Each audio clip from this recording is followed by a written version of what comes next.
it has become extremely plausible that this trip between the maternity ward and the crematorium is what there is to life. And we still have, going into our common sense, the 19th century myth which succeeded the ceramic myth in Western history. I call it the myth of the fully automatic model. Man is a little germ that lives on an unimportant rock ball that revolves about an insignificant star on the outer edges of one of the smaller galaxies.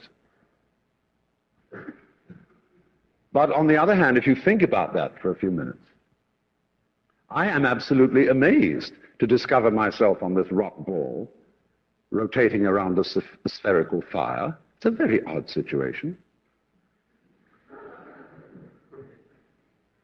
And the more I look at things, I cannot get rid of the feeling that existence is quite weird.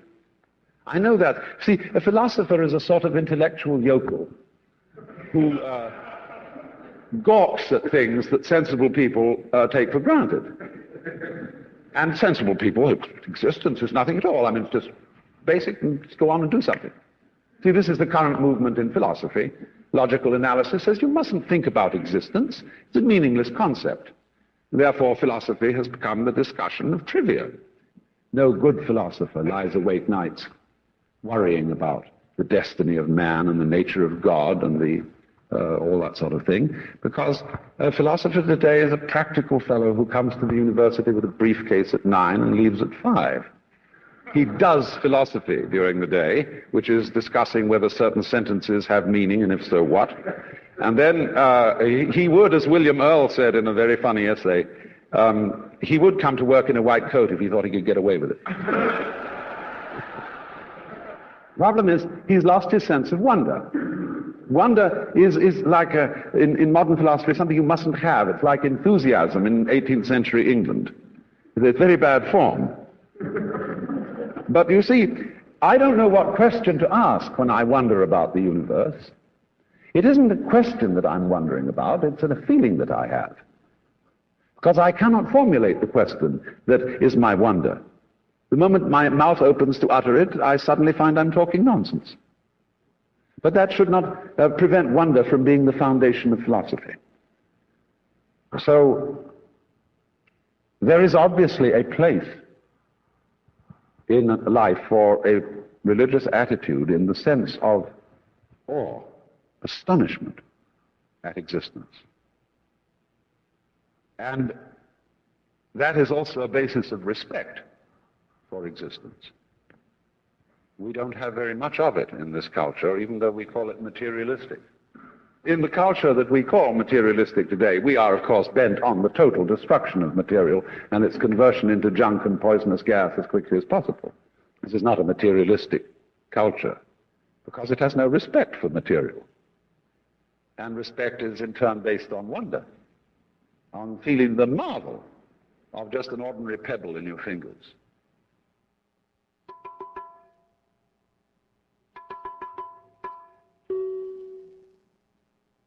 Look, here is a tree in the garden, and every summer it produces apples. And we call it an apple tree, because the tree apples. That's what it does.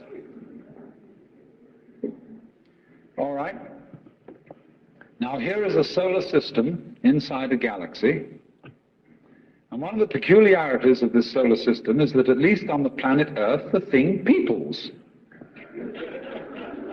In just the same way that an apple tree apples.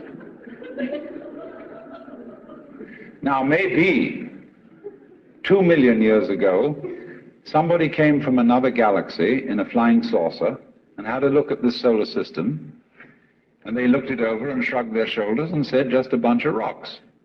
And they went away. Later on, maybe 2 million years later, they came around and they looked at it again. And they said, excuse me, we thought it was a bunch of rocks, but it's peopling. And it's alive. After all, it has done something intelligent. Because, you see, we grow out of this world in exactly the same way that the apples grow on the apple tree. If evolution means anything, it means that. But you see, we curiously twist it. We say, well, first of all, in the beginning, there was nothing but gas and rock. And then intelligence happened to arise in it, you know, like a sort of fungus or slime on the top of the whole thing. But we're thinking in a way, you see, that disconnects the intelligence from the rocks. Where there are rocks, watch out. Watch out, because the rocks are going eventually to come alive. Theology has not, as a matter of fact, had a very distinguished record in promoting the study of other than the Christian religion. Because you see, if you know in the first place that you have the true religion, there really is no point in studying any other one, and you can very quickly find reasons for showing them to be inferior, because that was a foregone conclusion. They had to be. Because if, for example, you get into discussions as to whether Buddha was a more profound and spiritual character than Jesus Christ, you arrive at your decision on the basis of a scale of values which is, of course, Christian. And in this sense, the judge and the advocate are the same. Now, as you know, I'm not being very fair and very kind to modern theology, but there is this strange persistence of insisting that our group is the best group.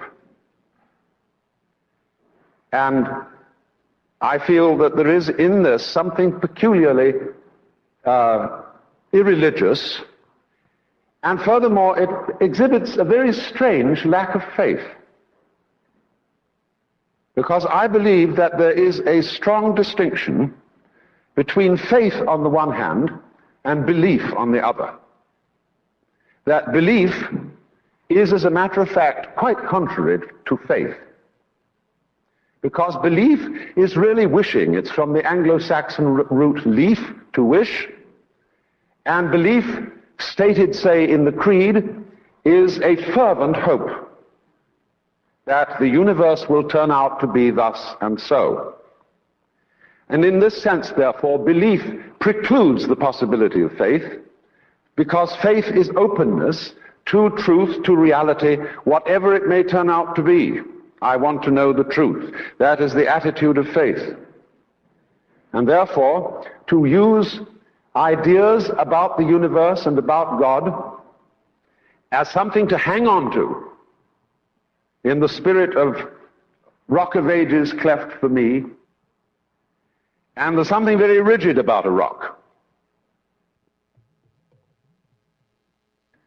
And we are finding our rock getting rather worn out in an age where it becomes more and more obvious that our world is a floating world. It's a world floating in space, where all positions are relative and any point may be regarded as the center. A world which doesn't float on anything, and therefore the religious attitude appropriate to our time is not one of clinging to rocks, but of learning to swim. And you know that if you get in the water and you've nothing to hold on to, and you try to behave as you would on dry land, you will drown. But if, on the other hand, you trust yourself to the water and let go, you will float. And this is exactly the situation of faith. I had a friend who was studying Zen in Japan, and he got pretty desperate to produce the answer of who he really is. And on his way to an interview with the master to give an answer to the problem, he noticed a very common sight in Japan, a big bullfrog sitting around in the garden. And he swooped this bullfrog up in his hand and dropped it in the sleeve of his kimono. And then he went into the master, and to give the answer of who he was, he suddenly produced the bullfrog. And the master said, too intellectual.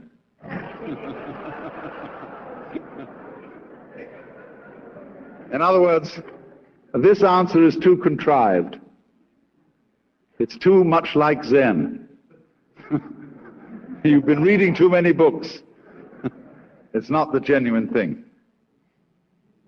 And so the method of teaching used by these great Eastern teachers is to make fools persist in their folly, but very rigorously and very consistently and very hard. Now, if you go to a Zen teacher, he'll say, well, I have nothing to teach.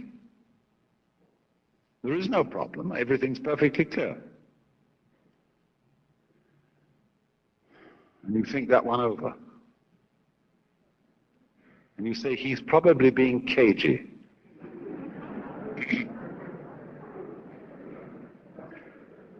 But the teacher says, quite honestly, I haven't anything to tell you. I don't teach anything. I have no doctrine. As I said to you in the beginning of this talk, I have nothing whatsoever to sell you. So the student thinks, my, this is very deep, because this nothing that he's talking about, this nothing that he teaches, is what they call in Buddhism shunyata, and it's supposed to be the ultimate reality. But as you know, if you know anything about these doctrines, this doesn't mean real nothingness, not kind of just nothing there at all, not just blank, but it means no thingness. It's the transcendental reality behind all separate and individual things, and that's something very deep and profound. So he knows that when the teacher said, I have nothing to teach, he meant this very esoteric no thing. Well, he might also say then, if you have nothing to teach, what are all these students doing around here?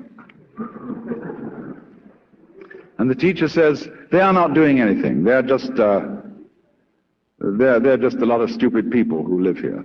And he knows, again, you see, the stupid doesn't mean just straight stupid, but the higher stupidity of being people who are humble and don't have intellectual pride. The Christian proverb is that man's extremity is God's opportunity. And so people, in other words, have to get desperate. Imagine the idea that the moment you were born, you were kicked off the edge of a precipice, and you were falling. As you fell, a great lump of rock came with you, and is traveling alongside you. And you're clinging to it for dear life. And thinking, gee, I've got to hold on to this, you see? Well, it doesn't do a thing for you. We're all headed straight for death as if we had been condemned by a judge. And yet here we are all clinging on to things. And we have all sorts of alibis for doing this. We say, well, I have responsibilities for my dependents and I've got to cling on. But all you're doing is you're teaching your dependents to cling the same way as you are. And making them miserable by learning to go on surviving compulsively. So the thing is, same way, if you're caught in a torrent and you try to get out of it by swimming against it, you'll just wear yourself out and you're still carried along with it. So the sensible thing to do is to turn around and swim with it. And if you want to get out of it, swim towards the edge. But go with it. Same way when you're sailing. Always keep the wind in your sails. If you want to go against the wind, tack. But use the wind. So it's this way, you know. We're all in this great stream of change, which we call life. We are the stream. If you imagine you're separate from it and you're being carried along by it as if you were a cork, that's a delusion. You're a wave of the stream itself. So get with it. So you perform a discipline by experiment, by reductio ad absurdum of his premises. And so in the same way, the guru, whether Hindu or Buddhist, performs a reductio ad absurdum on the premise of the skin-encapsulated ego. Well, what happens then? You might imagine from garbled accounts of Eastern mysticism that one thereupon disappears forever into an infinite sea of faintly mauve jello.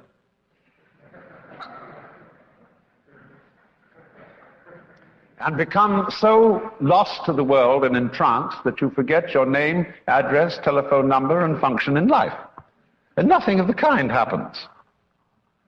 The state of mystical illumination, although it may, in its sudden onset, be accompanied by a sensation of tremendous luminescence and transparency, as you get used to it, it's just like everyday life.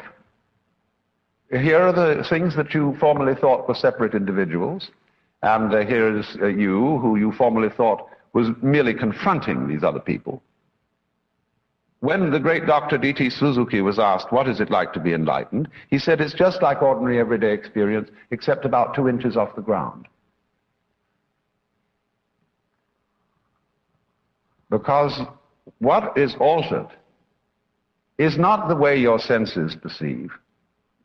What is altered is what you think about it. Your definitions of what you see, your evaluation of it. So when you don't cling to it, when you have no longer a hostile attitude to the world because you know the world is you, it is. I mean, let's take it from the point of view of biology. If I describe the behavior of a living organism, I cannot possibly describe that behavior without simultaneously describing the behavior of the environment. So that I discover that I don't describe organisms in environments, I describe a unified field of behavior called an organism environment. It's an awkward word, but there it is. The environment doesn't push the organism around. The organism doesn't push the environment around. They are two aspects or poles of the same process. You see, in the history of philosophy and poetry and art, we always find the interchange of two personality types, which I call prickles and goo. The prickly people are advocates of intellectual porcupinism. They want a rigor. They want precise statistics. And they have a certain clipped attitude in their voices. And you know this very well in academic circles, where there are people who are always edgy like that.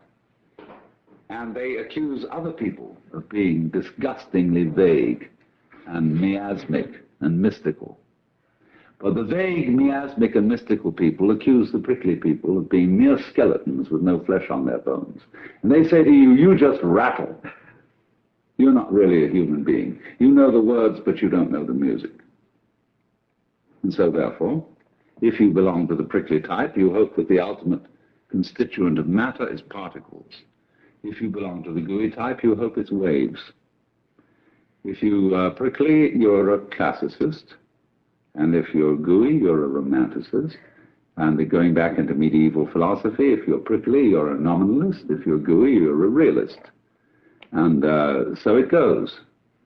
But we know very well that this natural universe is neither prickles nor goo exclusively. It's gooey prickles and prickly goo.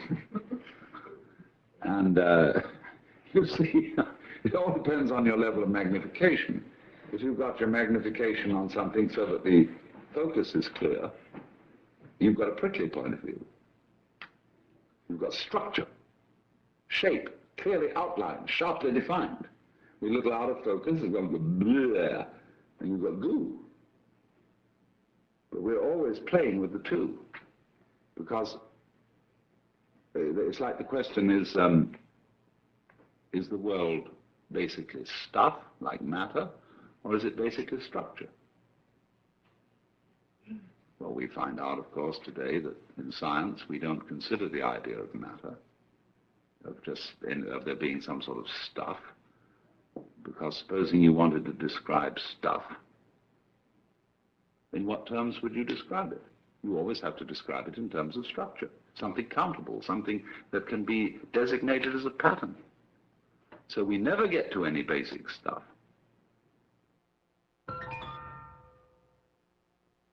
There is a sense in which the universe is purely game, but not in the sense of a one-upmanship game, but in the sense of music, which is lulling with sound, is dancing delightfully with sound, you see. And nobody was ever able to give a better account of what it's all about. I mean, let's take the traditional Christian account of what the angels do in heaven. Why, they sit around the throne of God and sing Alleluia, Alleluia, Alleluia, and they're going, you know, that's not just Alleluia in a sort of formal way, but they're going,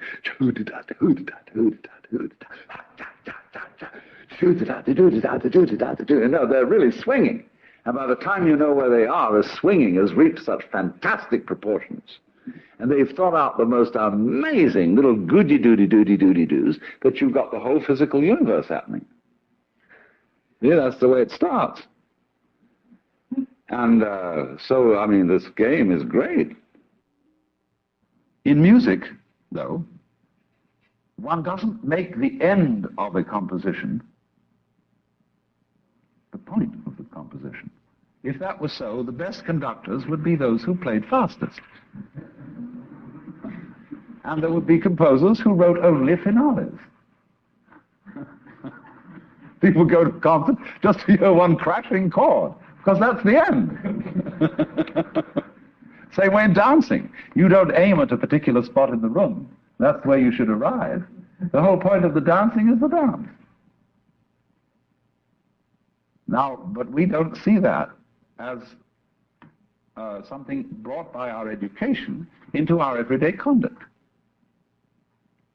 We've got a system of schooling which gives a completely different impression. It's all graded. And what we do is we put the child into the corridor of this grade system with a kind of, come on, kitty, kitty, kitty. And yeah, you go to kindergarten, you know, and that's a great thing because when you finish that, you'll get into first grade. And then, come on, first grade leads to second grade, and so on, and then you get out of grade school, you've got high school, and it's revving up, the thing is coming. Then you're going to go to college, and by Jove, then you get into graduate school, and when you're through with graduate school, you go out to join the world. And then you get into some racket where you're selling insurance, and they've got that quota to make. And you're going to make that. And all the time, the thing is coming. It's coming. It's coming. That great thing, the success you're working for. Then when you wake up one day about 40 years old, you say, my God, I've arrived. I'm there. And you don't feel very different from what you always felt. And there's a slight letdown because you feel there's a hoax. And there was a hoax. A dreadful hoax. They made you miss everything. We thought of life by analogy with a journey, with a pilgrimage, which had a serious purpose at the end, and the thing was to get to that end, success or whatever it is, or maybe heaven after you're dead. But we missed the point the whole way along. It was a musical thing, and you were supposed to sing or to dance while the music was being played.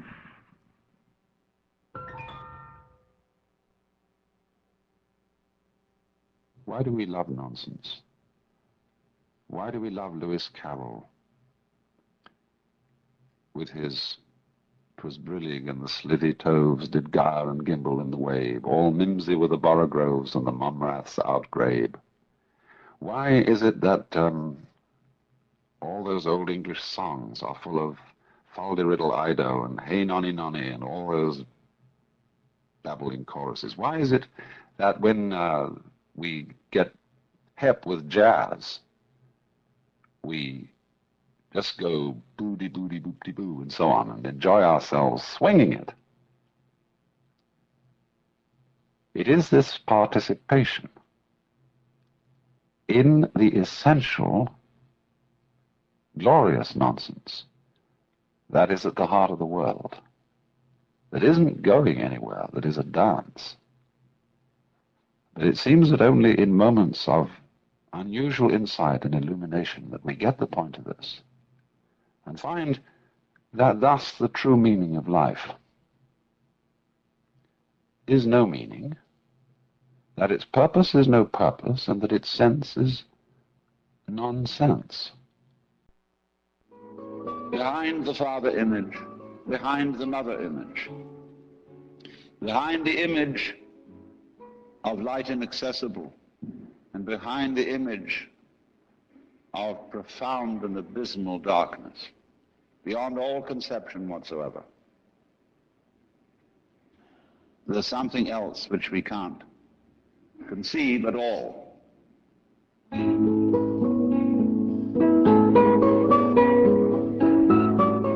Welcome to The Love of Wisdom with Alan Watts. As one of the century's most eloquent philosophers, Alan Watts introduced a generation in the West to the fascinating ideas of the Far East, the wisdoms of the Orient. In the 1960s and early 70s, he lectured throughout the English-speaking world and was recorded in a variety of settings, from seminars aboard his ferry boat, the Vallejo, in Sausalito, California, to keynote addresses at major universities. Recorded at the First Unitarian Church in San Francisco in 1971, this program is called Images of God. Here's Alan Watts.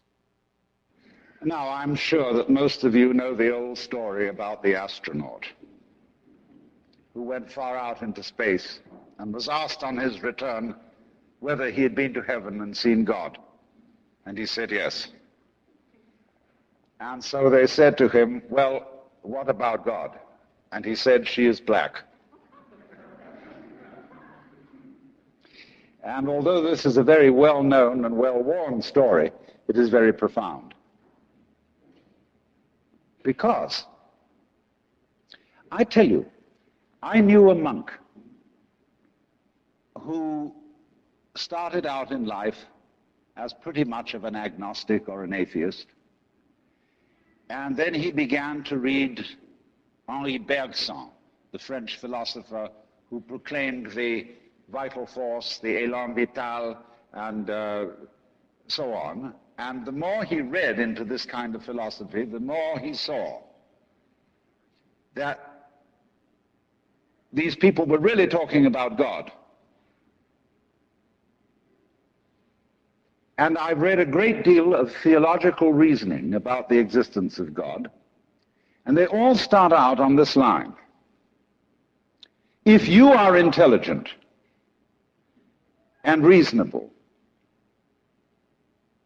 you cannot be the product of a mechanical and meaningless universe. Figs do not grow on thistles. Grapes do not grow on thorns. And therefore, you, as an expression of the universe, as an aperture through which the universe is observing itself, cannot be a mere fluke. Because if this world peoples, as a tree brings forth fruit, then the universe itself, the energy which underlies it, what it's all about, the ground of being, as Paul Tillich called it, must be intelligent. Now, when you come to that conclusion, you must be very careful, because you may make an unwarranted jump. Namely, the jump to the conclusion that that intelligence, that marvelous designing power which produces all this, is the biblical God. Be careful. Because that God, contrary to his own commandments, is fashioned in the graven image of a paternal, authoritarian, beneficent tyrant of the ancient Near East.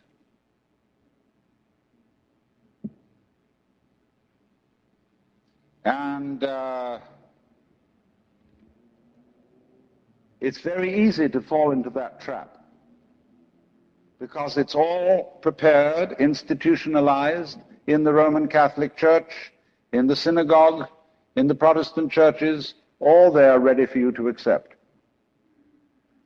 And by the pressure of social consensus and so on, it is very natural to assume that when somebody uses the word God, it is that father figure which is intended. Because even Jesus used the analogy, the Father, for his experience of God. He had to. There was no other one available to him in his culture. But nowadays,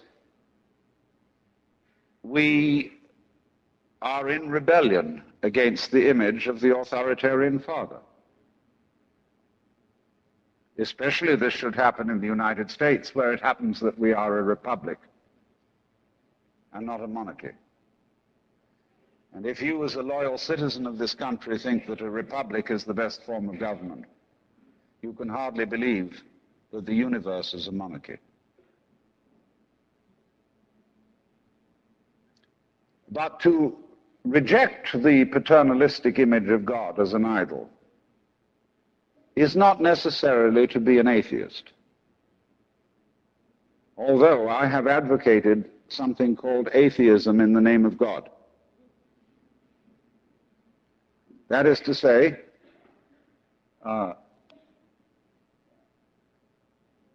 experience, a contact, a relationship with God, that is to say, with the ground of your being, that does not have to be embodied or expressed in any specific image. Now, theologians on the whole don't like that idea, because I find in my discourse with them that they want to be a little bit hard-nosed about the nature of God. They want to say that God has indeed a very specific nature. Ethical monotheism means that the governing power of this universe has some extremely definite opinions and rules to which our minds and acts must be conformed. And if you don't watch out, you'll go against the fundamental grain of the universe and be punished in some way. Old-fashionedly, you will burn in the fires of hell forever. More modern-fashionedly, you will fail to be an authentic person. It's another way of talking about it. But there is this feeling, you see, that there is authority behind the world, and it's not you. It's something else. Like we say, that's something else that's far out. And therefore, this Jewish, Christian, and indeed Muslim approach makes a lot of people feel rather strange, estranged from the root and ground of being. There are a lot of people who never grow up and are always in awe of an image of grandfather. Now, I'm a grandfather. I have 5 grandchildren, and so I'm no longer in awe of grandfathers.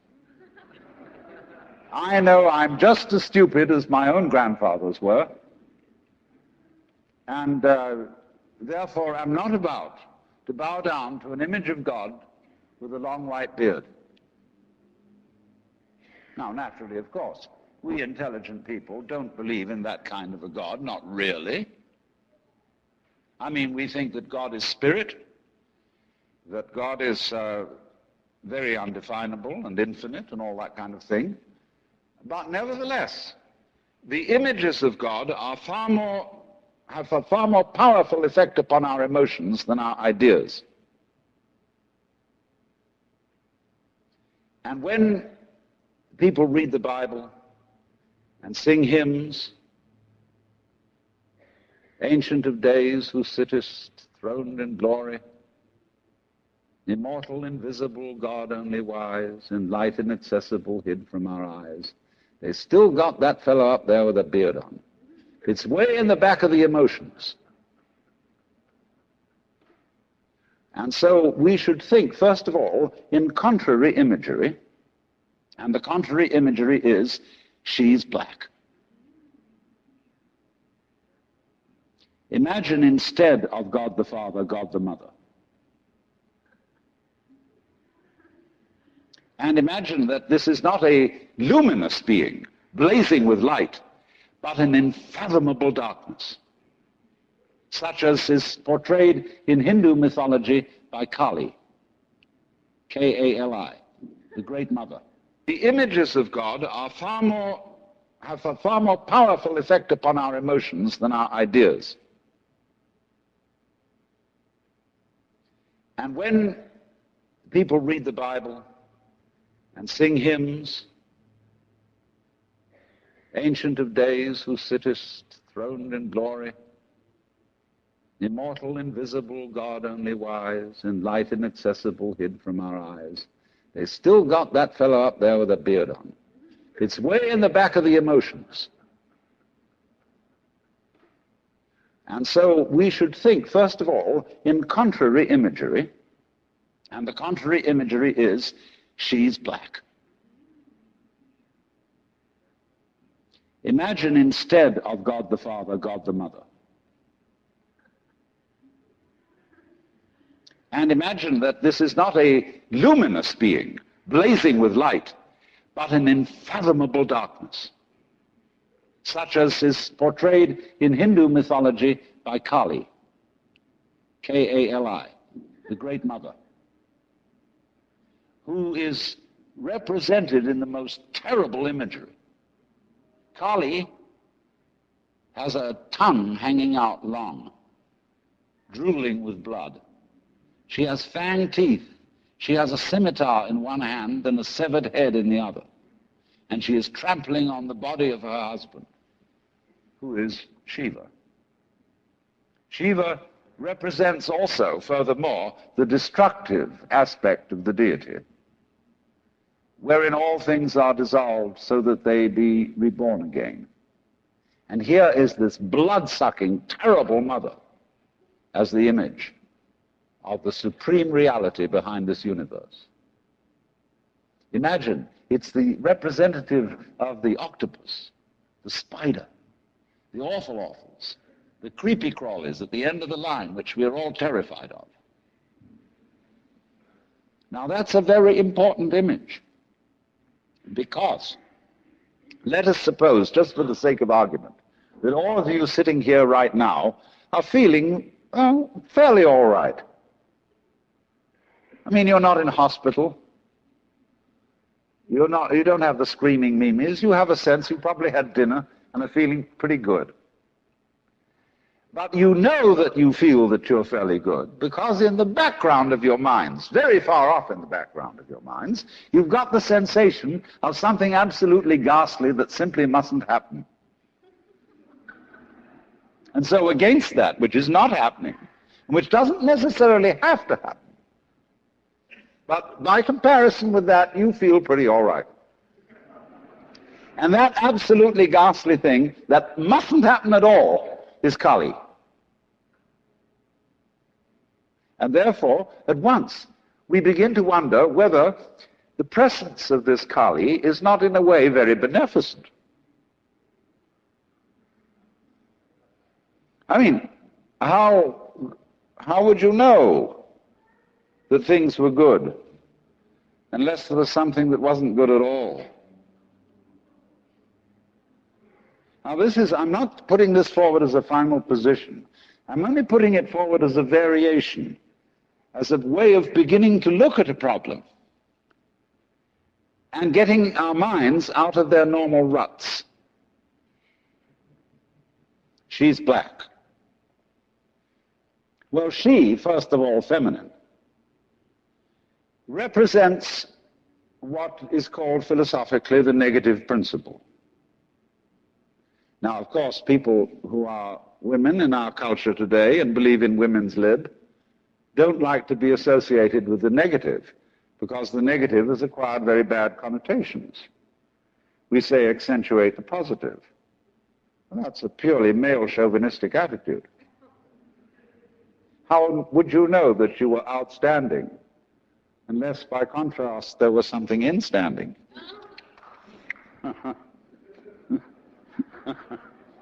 You cannot appreciate the convex without the concave. You cannot appreciate the firm without the yielding. And therefore, the so-called negativity of the feminine principle is obviously life-giving and very important. But we live in a culture which doesn't notice it. You see a painting, a drawing of a bird, and you don't notice the white paper underneath it. You see a printed book, and you think that what is important is the printing, and the page doesn't matter.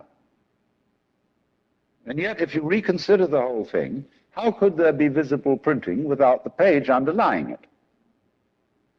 What is called substance, that which stands underneath, underneath, stands. To be substantial is to be underlying, to be the support, to be the foundation of the world. And of course, this is the great function of the feminine, to be the substance. And therefore, the feminine is represented by space, which is, of course, black at night. But were it not for black and empty space, there would be no possibility whatsoever of seeing the stars. Stars shine out of space, and astronomers, very high-powered astronomers, are beginning to realize that stars are a function of space. Now, that's difficult for our common sense, because we think that space is simply inert nothingness. But we don't realize that space is completely basic to everything.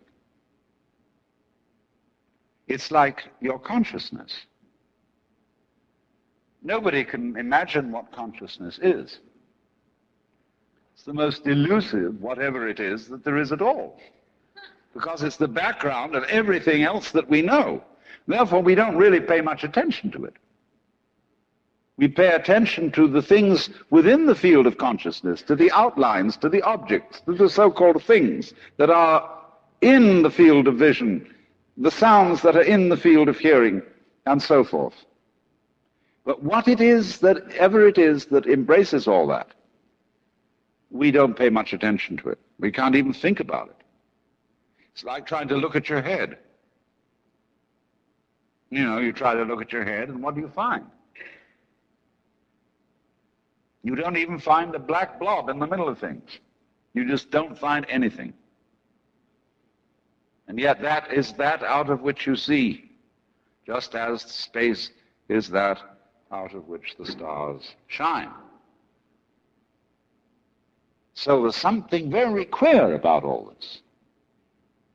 That which you can't put your finger on, that which always escapes you, that which is completely elusive, the blank, seems to be absolutely necessary for there to be anything whatsoever. Now let's take this further. Kali also is the principle of death, because she carries a scimitar in one hand and a severed head in the other. Death. This is tremendously important to think about. We put it off. Death is swept under the carpet in our culture. In the hospital, they try to keep you alive as long as possible in utter desperation. They won't tell you that you're going to die. When their relatives have to be informed that it's a hopeless case, they say, don't tell this to the patient. And all the relatives come around with hollow grins and say, well, you'll be all right in about a month, and then we'll go and have a holiday somewhere and sit by the sea and listen to the birds and whatnot. And the dying person knows that this is mockery. Well, of course, we've made death howl with all kinds of ghouls. We've invented dreadful afterlives. I mean, the Christian version of heaven is as abominable as the Christian version of hell. I mean, nobody wants to be in church forever. Children are absolutely horrified when they hear these hymns which say, prostrate before thy throne to lie and gaze on thee. They can't imagine what this imagery means. I mean, in a very subtle theological way, I could wangle that statement around to make it extremely profound.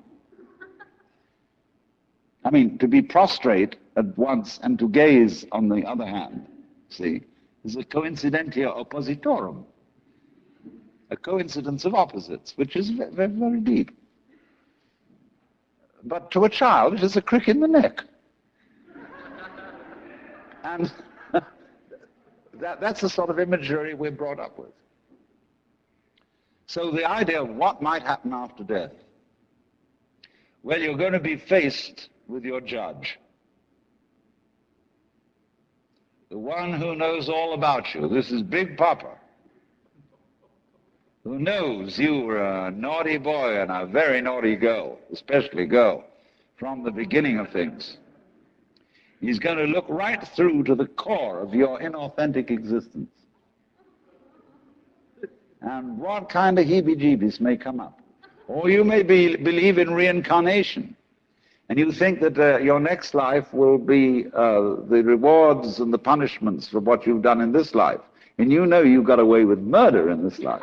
And the most awful things are going to happen next time around. So you look upon death as a catastrophe.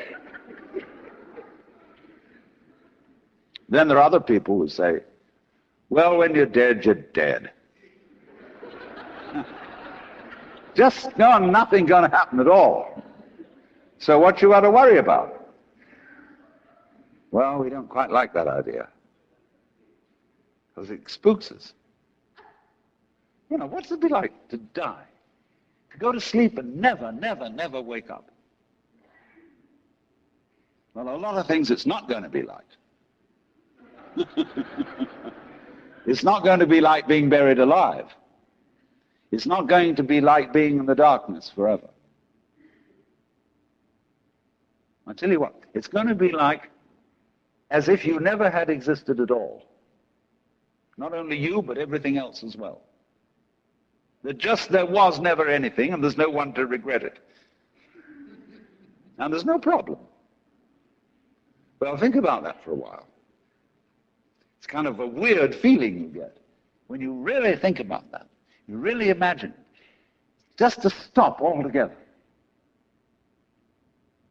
And you can't even call it stop, because you can't have stop without start.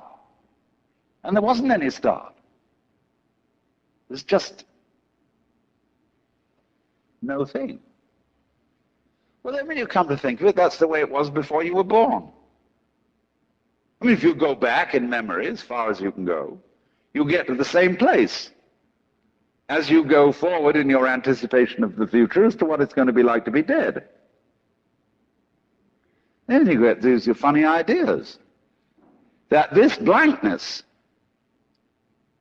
is the necessary counterpart of what we call being. Now, we all think we're alive, don't we? I mean, we're really here? That there is something called existence? No, the existentialists, Dasein, throneless, here we are. But how could you be experiencing that as a reality unless you had once been dead? What gives us any ghost of a notion that we're here, except by contrast with the fact that we once weren't? And later on, won't we? But this thing is a cycle, like positive and negative poles in electricity. So this then is the value of the symbolism of she is black. She, the womb principle, the receptive, the instanding, the void, and the dark. And so that is to come into the presence of the God who has no image. Behind the Father image, behind the Mother image, behind the image of light inaccessible, and behind the image of profound and abysmal darkness. There's something else which we can't conceive at all.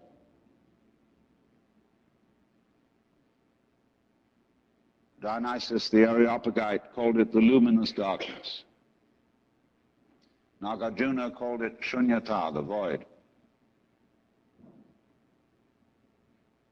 Shankara called it Brahman, that which can only, of which nothing at all can be said. Neti neti, beyond all conception whatsoever. And you see, that is not atheism in the formal sense of the word. This is a profoundly religious attitude, because what it corresponds to practically is an attitude to life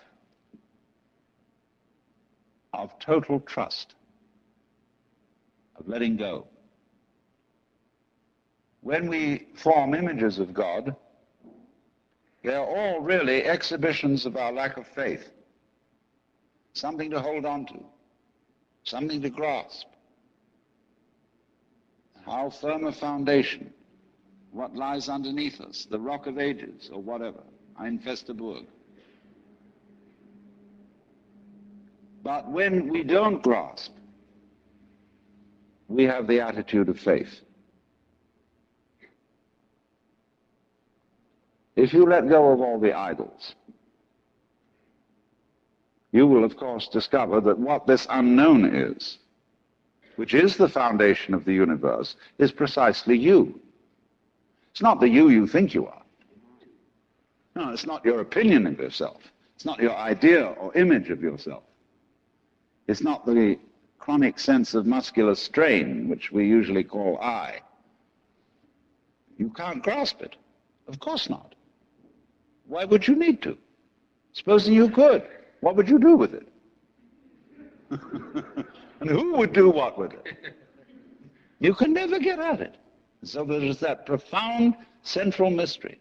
And the attitude of faith is to stop chasing it. Stop grabbing it. Because if that happens, the most amazing things follow. But all these ideas of the spiritual, the godly, as this attitude of must.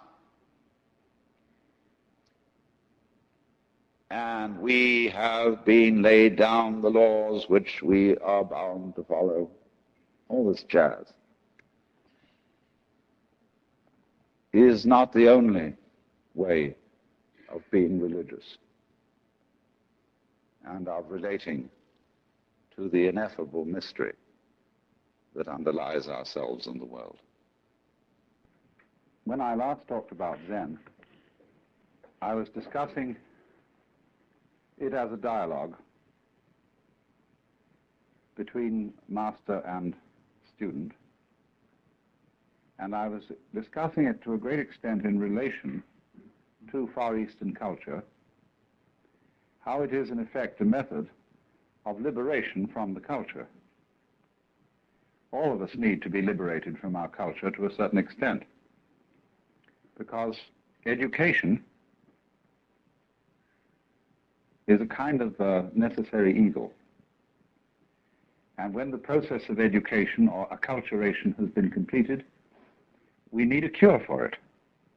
So in the process of being brought up by one's parents and one's teachers,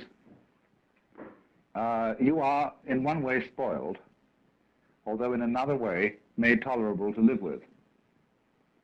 And so in our culture, it's increasingly fashionable to have psychoanalysis when you finish with education, so as to work out and resolve all the damage and traumatic shocks that were done to you in the process. And it's becoming something that in sophisticated circles one goes through, not because you're a mentally sick person, but because it's considered beneficial to general mental health. And this is our fumbling attempt, you see, to find a cure for our own culture. We need a cure, of course, because the thing that we lose in the course of being brought up is spontaneity. That's what's so delightful about a child, as well as so objectionable. That children are just plain spontaneous, and when they do it in a way that pleases us, we think they're delightful. And when they do it in a way that doesn't please us, we think they're horrid. And so we pretty much kill the spontaneity in them in order to get certainly that they won't be horrid and that they will be nice, but in a rather phony way.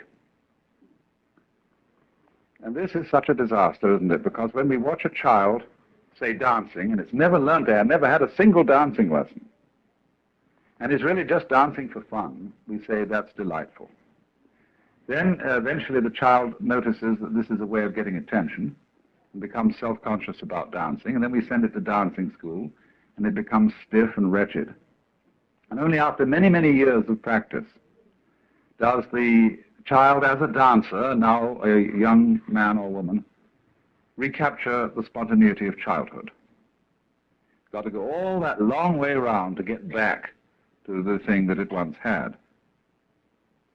And it's terribly difficult. So in the same way, with we might say, the general attitude to life, that a child is taught to live as a child is taught to dance. It has to observe the rules. And in so doing, this thing arises that bugs us human beings beyond belief. That is self-consciousness. Self-consciousness is, in one sense, our pride as human beings. It's the great thing we have.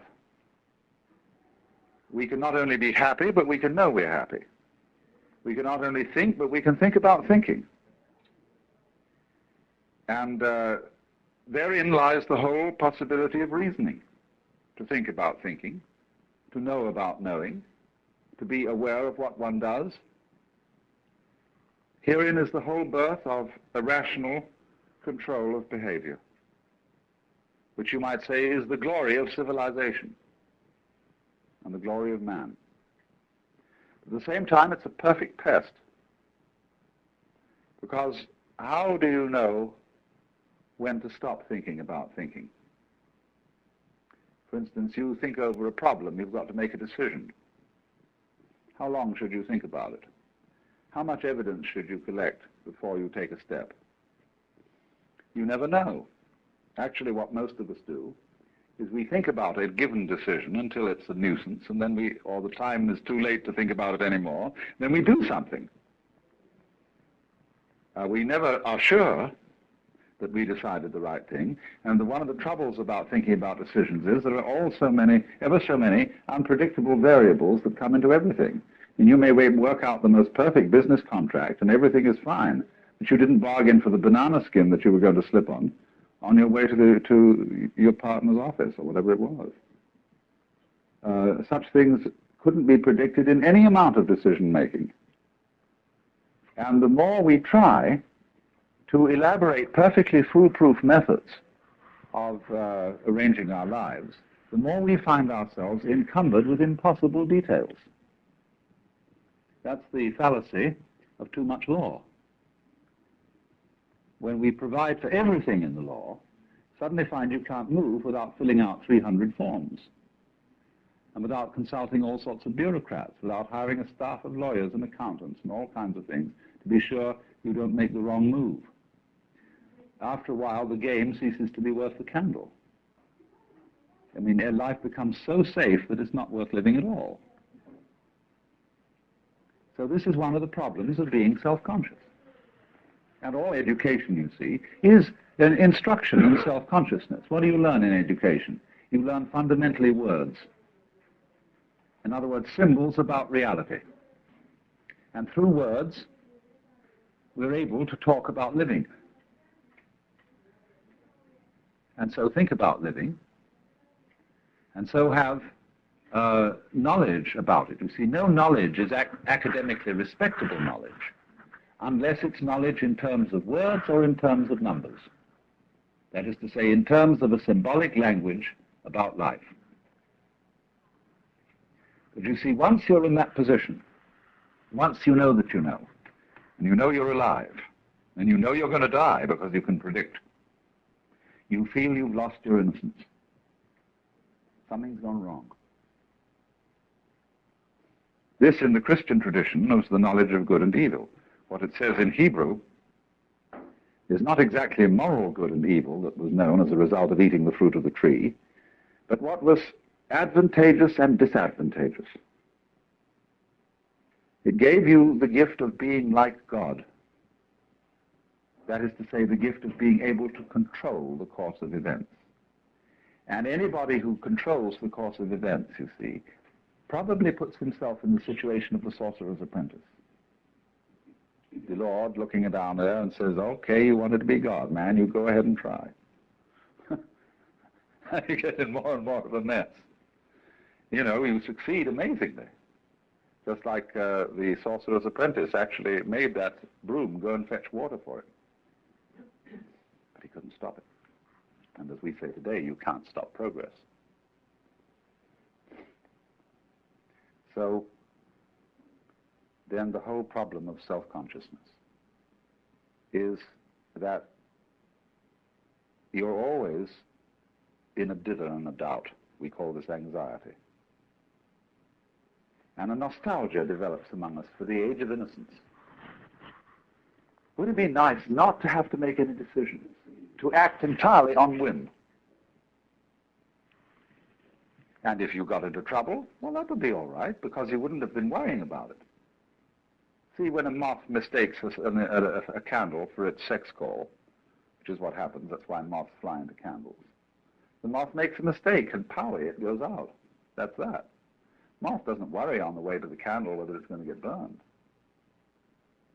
And of course, the moths are sufficiently prolific so that one moth more or less lost in a candle doesn't matter. Hundreds of moths lost in candles don't matter. They just go on.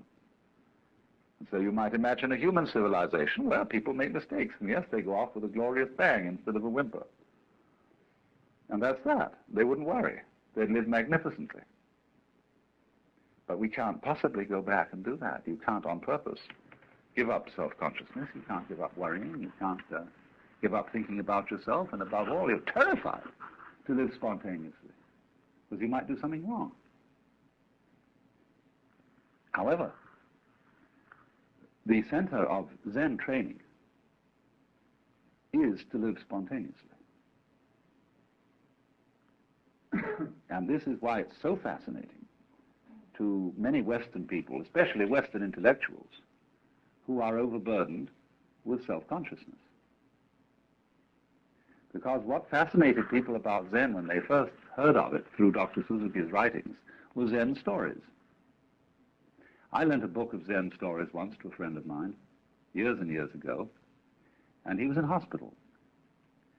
And when he gave it back to me, he said, gee, he said, I didn't understand a word of it, but it cheered me up enormously.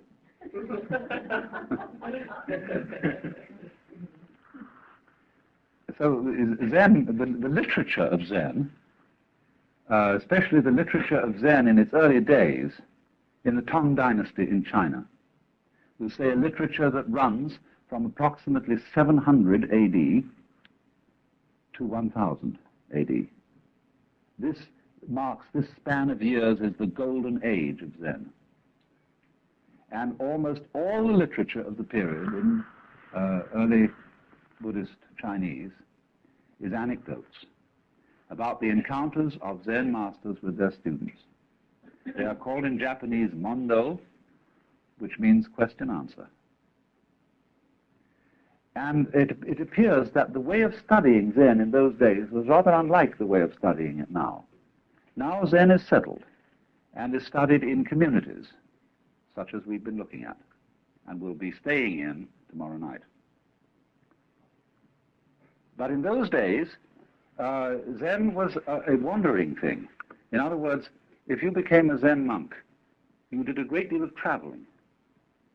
And instead of sitting on your fanny most of the day, you trudged. You were walking along through prairies, mountain paths, rugged country.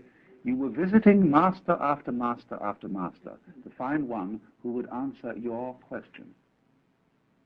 Now, in a very natural way, supposing a person is questing, you are a seeker. You're not a phony seeker, but a real seeker. That is to say, you have within you a burning desire to find out what it's all about, who you are, what life is, what reality is, or what's the way out of the mess. You want to become, instead of a mixed-up human being, you want to become something as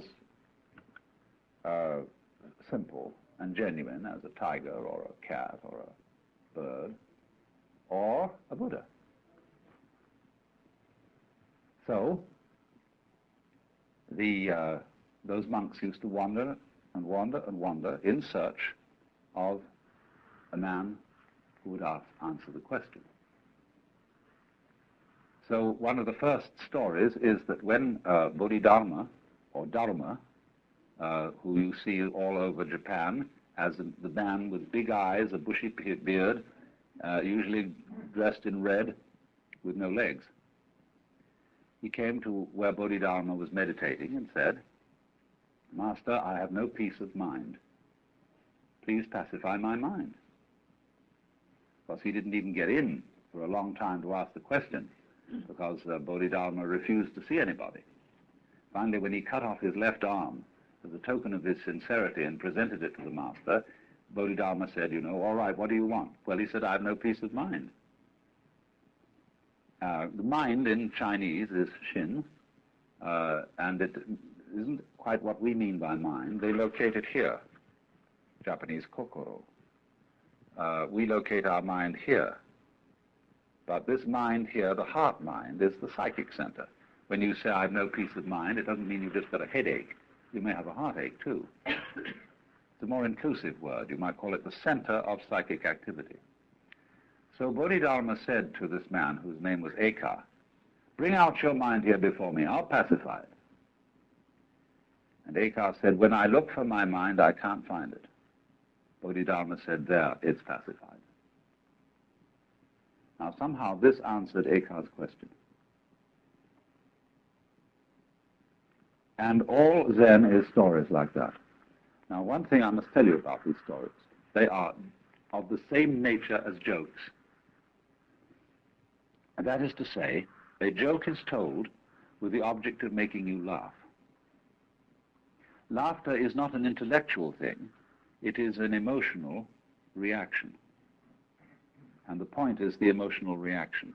If, therefore, a joke is explained to you, you may laugh out of politeness, a throaty laugh, but you will not laugh spontaneously, a belly laugh. Now, the object of Zen stories is not to produce laughter, but to produce awakening, clarification, enlightenment, or what is called in Japanese, satori. Satori it's like laughter, something that happens suddenly. You don't, as a rule, slowly begin to laugh and then laugh louder and louder, because you see a joke instantly.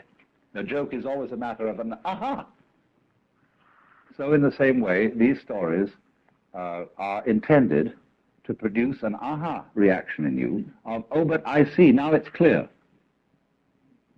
And really, they don't contain any information. Their design is not to tell you something, that is to say, to impart information or knowledge. Their design is to get rid of something, to get rid of a false problem with which you are wrestling, so that the problem will disappear as a result of understanding the story. And you'll see from the story that I told you that what happened was the disappearance of a problem. Because Eka, when he looked for his mind that was giving him so much trouble, couldn't find it. There was a master walking in the forest with a group of his disciples, and suddenly he picked up a tree branch and said to one of the monks, "What is it?" And the monk hesitated, didn't answer immediately, so the teacher hit him with it. So he turned to another monk and said, "What is it?" And the monk said, "Give it to me so that I can see." And the master tossed him the branch. He caught it and he hit the master with it. And so the master said, "Well, you got out of that dilemma."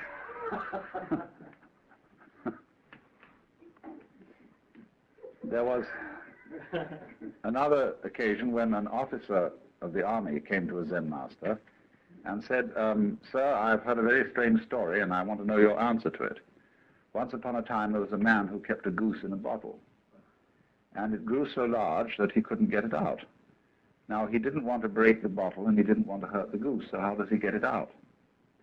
And the master changed the subject and said something like, "It's a nice day today, isn't it? And the waterfall making a lovely sound outside." And so they went on in pleasant conversation. And then the officer got up to leave, and as he walked away to the door, the master said, "Oh, officer!" And he turned around and said, "Yes?" And the master said, "There, it's out." Another time, there was a famous master called Suibi, and he was asked, "What is the secret teaching of Buddhism?" And he was asked this in the lecture hall, where other monks were studying. And he said, "Wait till there's no one around and I'll tell you." So later in the day, the monk accosted him and said, "There's nobody around now. What is the secret teaching of Buddhism?" So he went into the garden with this monk, and he pointed at the bamboos. And the monk said, "I don't understand." He said, "What a tall one that is, what a short one that is." And this awakened the monk. Then there was another monk whose name was Gute. And whenever people came to ask him questions about Buddhism, he'd hold up a finger. That was the only answer he'd give. Well, he had an attendant.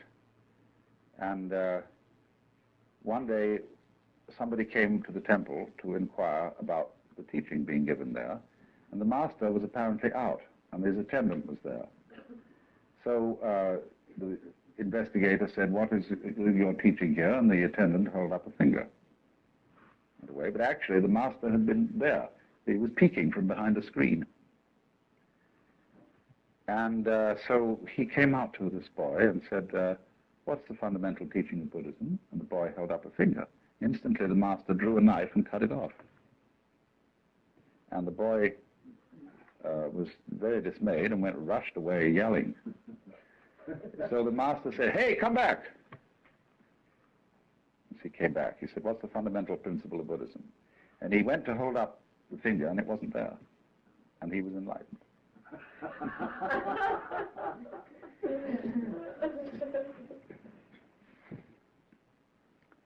There is a Chinese god whose name is Ping, and this is the god of fire. And there was a monk who was traveling, and he came to a new master. He had been to someone else, and he said, "Well, who did you study with before you came to me?" Or he said, "I studied with so-and-so." He said, "What did he teach you?" Well, he said, "When I asked about the fundamental meaning of Buddhism, he answered me, 'Ping comes for fire.'" Well, the master said, "That was an excellent answer, but I bet you didn't understand it." "Oh, yes," he said, "I understood it. Because Ping is the god of fire. And when, if Ping should ask for fire, that would be like me asking about Buddhism, because I'm really a Buddha already." The master shook his head. I said, "I knew it." He said, "You missed the point completely." Well, he said, "Well, how would you deal with it?" The master said, "You asked me." So the monk said, "What is the fundamental principle of Buddhism?" And the master said, Ping comes for fire. And the monk got the point. Well, you can go on with these stories indefinitely. And, but you'll notice certain dynamics in them. They require, as a rule, a solution to a dilemma. Or they do something that creates what we would call a state of blockage. When you're posed with something completely unusual, and you don't know how to react to it in a normal, automatic way. You see, if somebody says to you in the street, good morning, you say good morning, and you're not being spontaneous, you're being merely automatic. But when somebody comes up to you and says, are you saved? Or do you accept Jesus Christ as your personal Savior? It's a very unusual question, and it stalls most people. They say, well, what do you mean? Or something funny like that, you know, or they feel embarrassed by religious questions. And, or somebody might say to you, why have you got such long toenails? When you're wearing a shoe and nobody can see it, you see. Anything that absolutely disrupts the normal flow of interchange. Well, then you're nonplussed. And the object of Zen is never to be nonplussed. That's, you see, to be nonplussed is the real meaning of the Buddhist doctrine of what's called bonno in Japanese, which means entanglements or defilements, or attachments, we might call them. Worldly attachments. It is not a worldly attachment in Buddhist philosophy to enjoy dinner. That is natural, you see. It is not a worldly attachment to need to sleep. That is perfectly natural. But it is worldly attachment to be sticky. That's to say, to be like a wheel that sticks on the axle and squeaks. So we are sticky when we are in a certain way self-conscious. We are, as we would say, all balled up or all clutched up. And we've lost our original spontaneity. And we are not, as it were, flowing with the stream of the Tao, the course of nature, or whatever you want to call it. So then all these questions put you in a dilemma. And the point is to see if you can get out of the dilemma without a moment's hesitation. That doesn't mean doing it quickly, necessarily, because if you're in a hurry to give a quick answer, that itself is a form of blockage. You should all read in this connection a translation in Suzuki's book, Zen and Japanese Culture, of a letter written by Takuan, who invented pickled radishes, I told you about, you know. Those yellow daikons are called Takuan after this man. And he wrote a letter on the art of swordsmanship, where he explains the necessity of spontaneity in fencing is that if you have to stop to think about how you're going to respond to a certain kind of attack, it's too late. You'll be dead. You must respond in the same way as when you clap your hands, the sound comes out without a moment's hesitation. Or when you strike steel on flint, there is no waiting before the spark comes out. But he adds, if you try to be quick, this will itself be a block. So when, you may know this, that when people are trained in the use of the sword, they get what Anne Clark bought the other day, which is a bamboo sword to start with. And you can give a person a healthy clobber with a bamboo sword without actually ruining him. So the teacher may well have you work around the house doing various chores as a sort of janitor when you begin in sword school, and will take every possible occasion to surprise you and hitting you with a bamboo sword. And you're expected to defend yourself with anything available, with the cushion, with the broom, with the saucepan, anything you happen to be handling. Defend yourself immediately.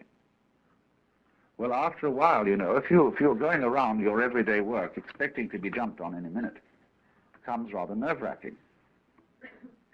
Especially if you're thinking all the time about where's it going to come from next.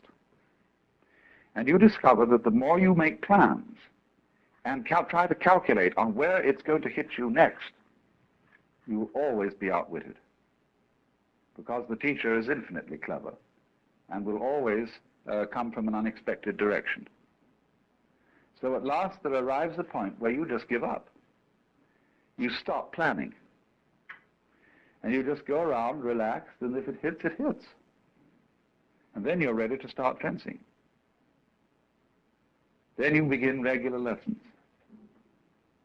because you have given up protecting yourself. And therefore you've learnt real defense.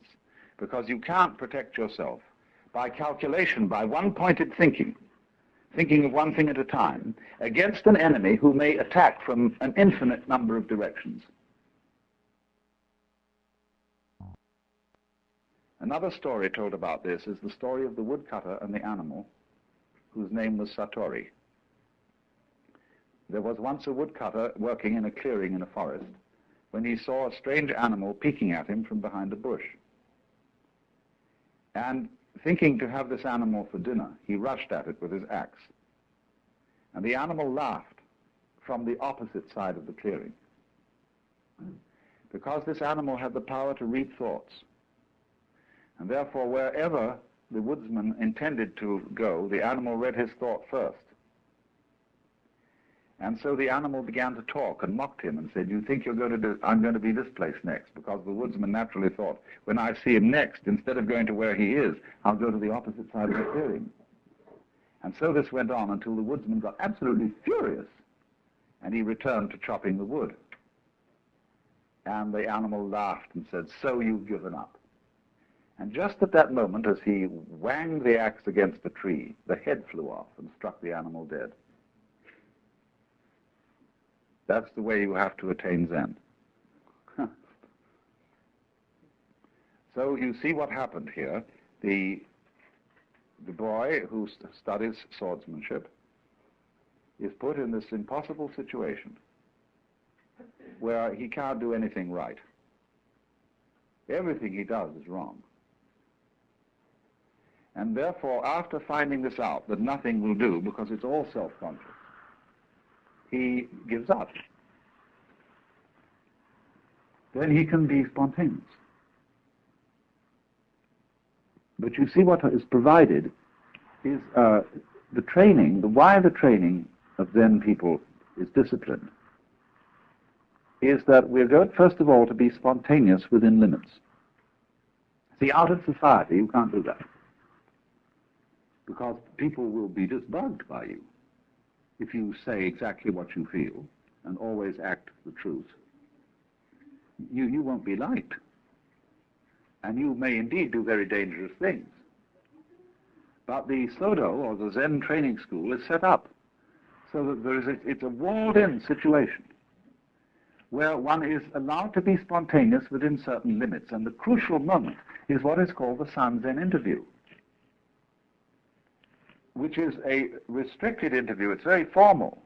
But in the climax of that interview, no holds are barred.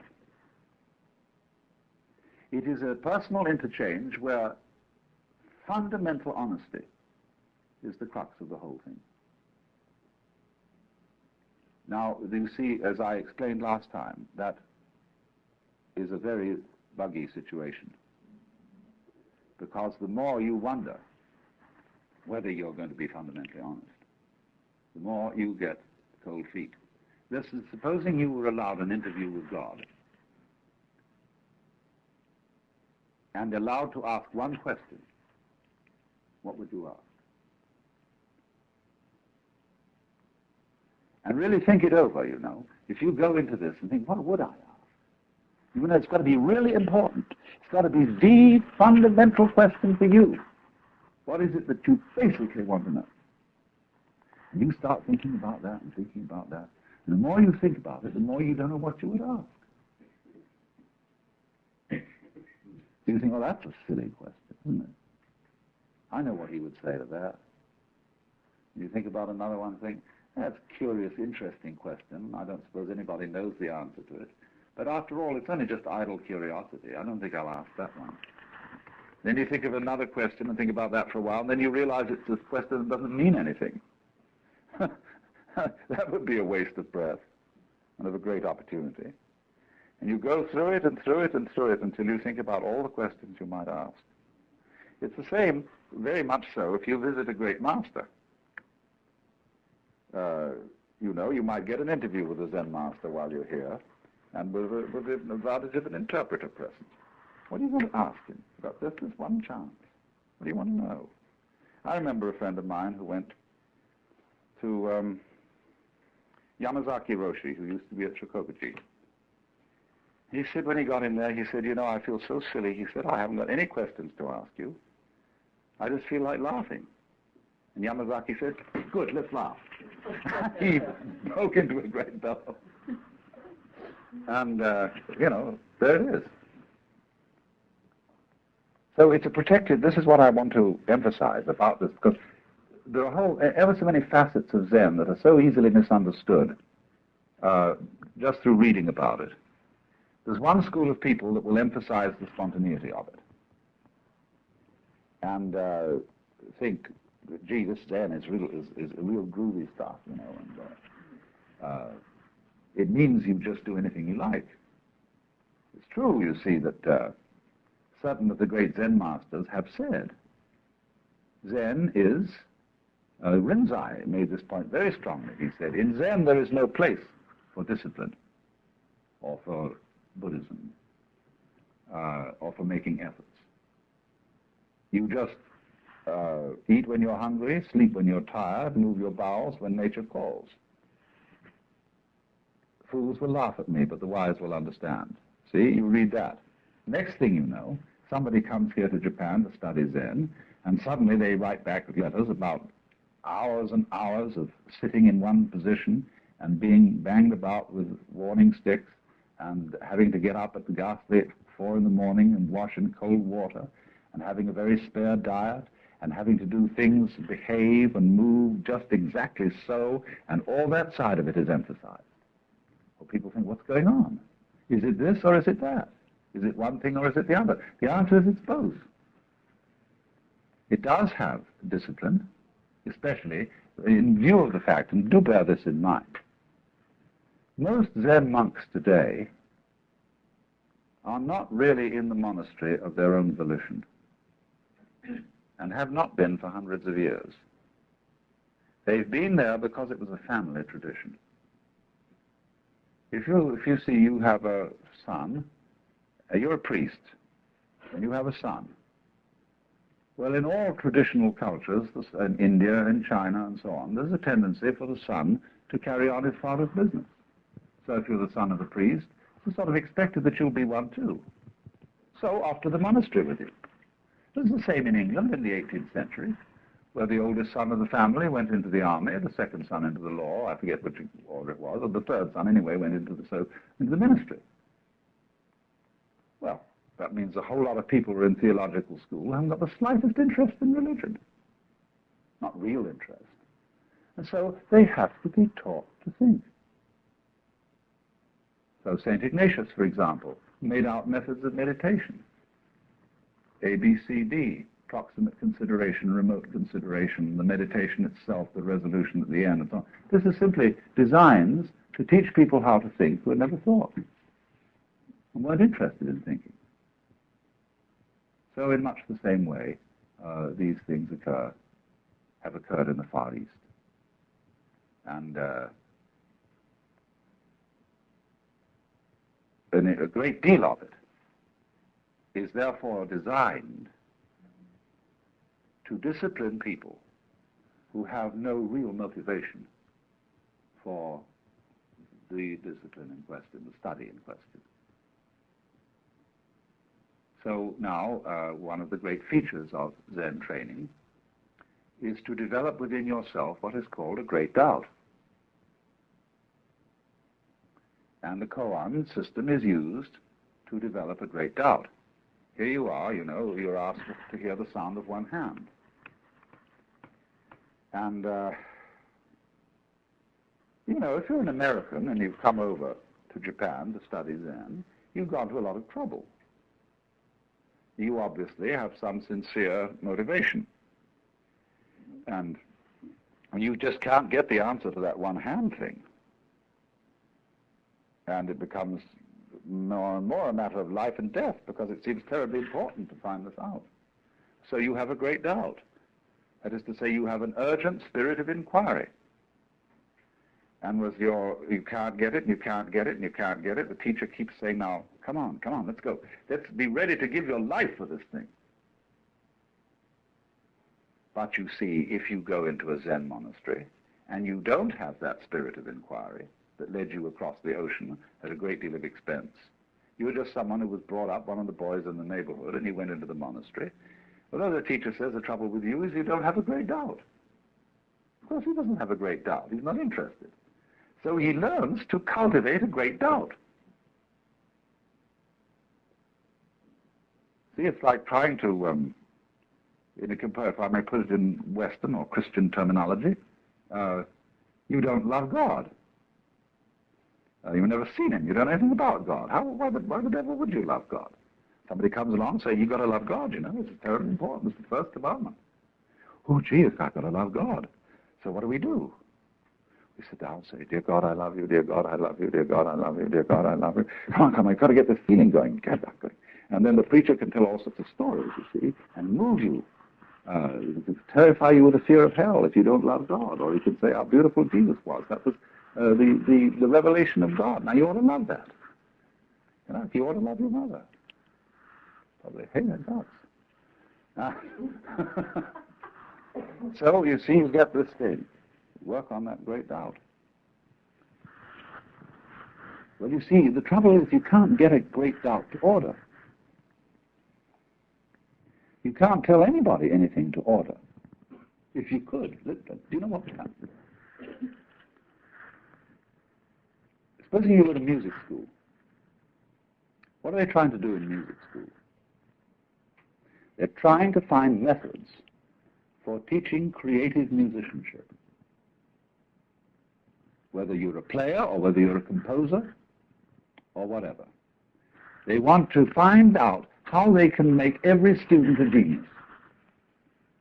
Actually, all schools are run for the advantage of the staff.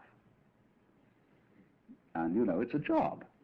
You've got to put people through there. It's a way of keeping them off the labor market.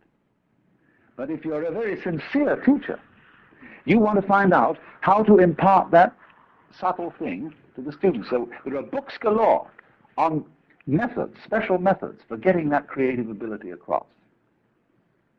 Professor so-and-so's method, Dr. so-and-so's method, etc., playing the piano and so on. Make it easy, but make him a genius. Now, if such a method existed, you know what would happen?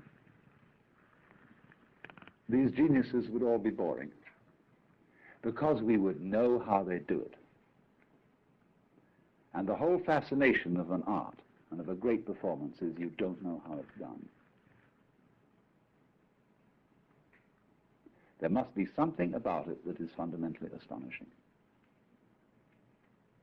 You could say, again, putting it into Western terms, if God could explain how he created the universe, he wouldn't be God. And you know how in the book of Genesis, it's told so straightforwardly that when the Lord, first of all, creates the things, and then looks at them afterwards and sees that they're good. And, you know, I love the passage where suddenly he creates great whales. You know, suddenly great whales. Whoops! Like that. And he looks at these things and says, my, that's great. Do it again. And so in this way, there's a Zen poem which says, you may want to ask where the flowers come from, but even the god of spring doesn't know. And another says, planting flowers to which the butterflies come, Bodhidharma says, I don't know. So there is this curious thing in all what I would call vital knowledge, living knowledge, that it's always a mystery to itself. Life is a mystery to itself. For the same reason, you see, there's a Zen poem which says, it is like a sword that cuts but does not cut itself, like an eye that sees but does not see itself. So in this way, what there is fundamentally, basic reality, knows itself and doesn't know itself. If it did know itself thoroughly, it would stop.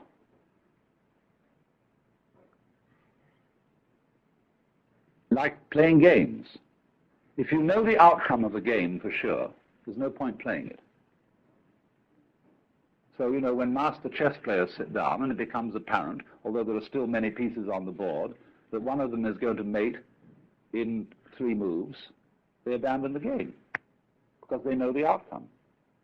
If you knew the future perfectly, if you knew everything you're going to do right up to the day of your death, you'd say, let's check out on this game. Let's commit suicide and start another life. Because there's no point living through what is known completely. Of course, you can't very well live through what is unknown completely. There must be some light.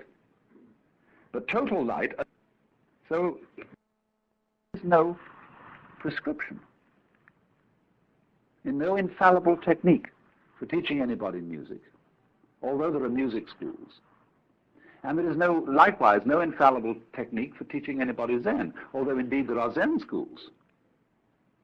And sometimes the teacher, who has many years' experience, begins to get disillusioned. What's the point of all these schools? What's the point of teaching music? You can't teach music. You could only pass it on from one person to another by osmosis.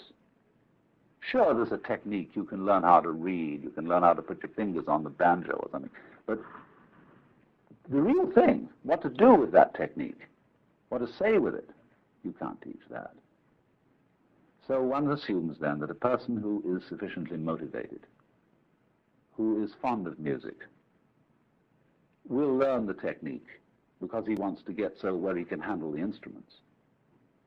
And you suppose likewise that a person who is really interested in self-knowledge, after all, Zen is only a certain way of self-knowledge, will master certain techniques because he's interested. But you see, all schools and all systems begin to make techniques an end in themselves because technique is the only thing you can teach. You can't teach the thing. Now, you see, we get scared when we think of that. We say, do you mean to say I might be that person who gets hung up in this, and all I'm going to get out of this school is technique? Somehow I might be that dumb bunny who just doesn't get the thing? That's an awful thought, isn't it? Because that's drilled into us from childhood. For example, it comes out in toilet training. I remember all the medical and nursing authorities, when I was a small boy, had tremendous constipation phobia. And they believed that you could suffer from poisoning, from retaining things too long. And so they were always, always agitating, questioning every day as to whether you had been. So you built up, conversely, a terror that you might not be able to. And this, in its turn, built up tensions that were actually constipating. And so everybody was constantly being filled with cascara sagrada, California syrup of figs, castor oil, bombshells of every description, which upset the natural functioning. So, in the same way, you might think, I'm going to practice meditations or something and study Zen, but will I be the poor fool who never gets the point? You could put it in Christian terms and say, I will be as good as I can be, but perhaps I will be the one who God will never give any real grace to, because I haven't been picked out. And will I get this grace? There's no way, you see, that you can wangle grace. You can't compel the Lord to give it. The same way you can't compel Satori to happen. So you think, maybe it won't happen to me. So that's possible, you see. So what do you do about that? Well, the teachers have all sorts of things to say about what to do about it. They say, well, now look, just forget about it. It doesn't matter if you don't get it. Not getting it is getting it, you see. They use this paradox all the time. Not to have it, really to accept that you don't have it. That's getting it. That's the real point, see? But that's a gimmick. See, I'm going to try as hard as I can not to try to get it. See? But you're really playing a game, see? You know, this is I've at last got the infallible method. There must be an infallible method, because if there isn't a method, we're lost, we're up the creek. Why? Because we're out of control. But you see, when you find out there isn't a method, there isn't a positive method, and there isn't a negative method, what are you going to do? You can't do something, and you can't do nothing.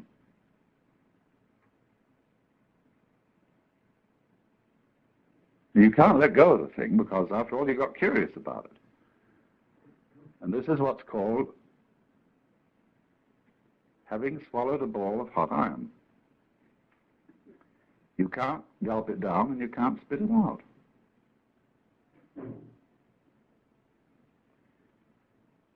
And Zen is a trap to get you into that state. You be very careful how you get mixed up with the thing. Because, you know, you may end up in a padded cell blathering.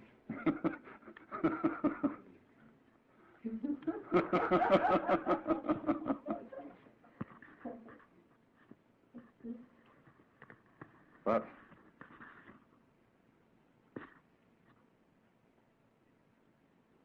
that is the quandary it is, and that's why ever so many opposite things can be said about Zen. That's why on the one hand it can be said rightly that it's a strong discipline. Why on the other hand it can be said rightly that it's not a discipline at all.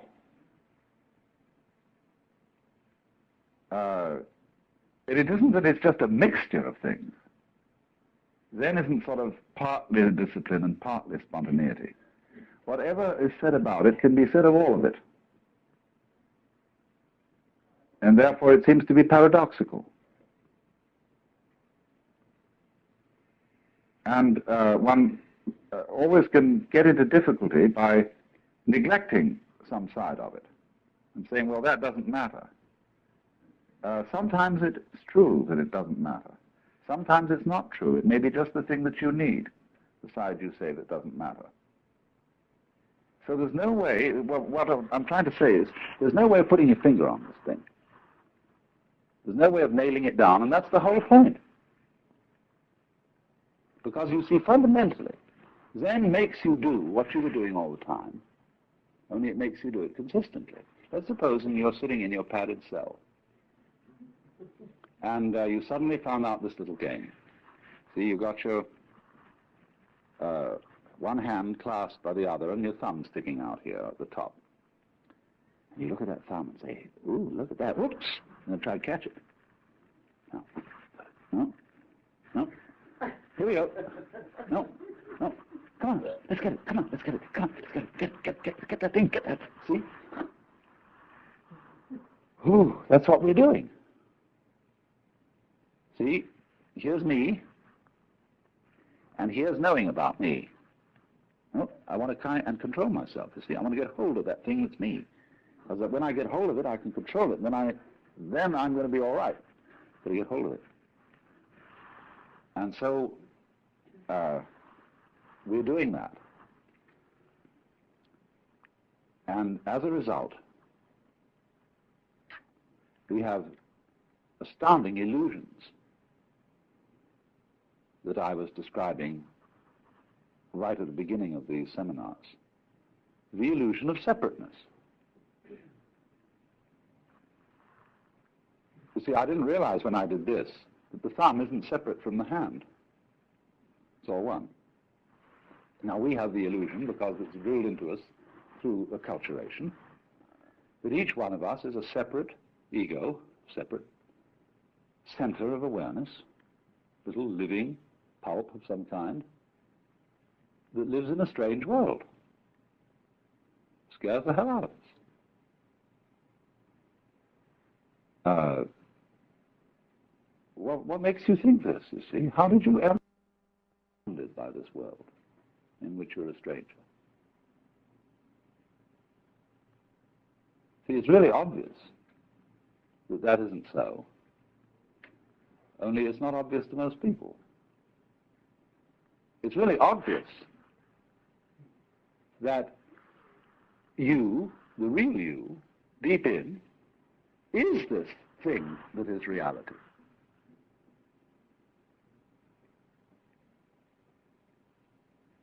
And that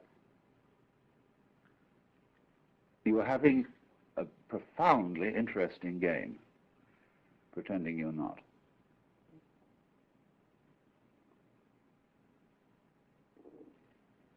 And you are going through all kinds of amazing mazes to play this game. And mostly running in terror from your own shadow, jumping at the sound of your own heart beating, having goose pimples rise on your back at the sound of your own footsteps. Wow. And you are always exploring into this world and finding it gets stranger and stranger as you look out into the infinitudes of space where you thought everything was pretty rational. You know, there were these other galaxies that were millions of light years away, and you thought, well, there's just a lot of galaxies out there. Suddenly something called a quasar turns up. And nobody understands what a quasar is. They defy all the things that we thought we knew. And so it gets stranger and stranger. And the more you probe inwardly, you know, you sort of lift the skin off your own stomach and take a look inside. What a weird world that is. And you say, ooh, cover that up, isn't it? I feel like I feel when I see spiders or ants or something. You get the shivers and the creeps from it. But you see, what you're getting the creeps at is yourself in an unfamiliar aspect, the unknown side. Because at last comes recognition. When you, the most far out thing, the thing that seems the most totally other, and you say, why? That's me. And what a relief.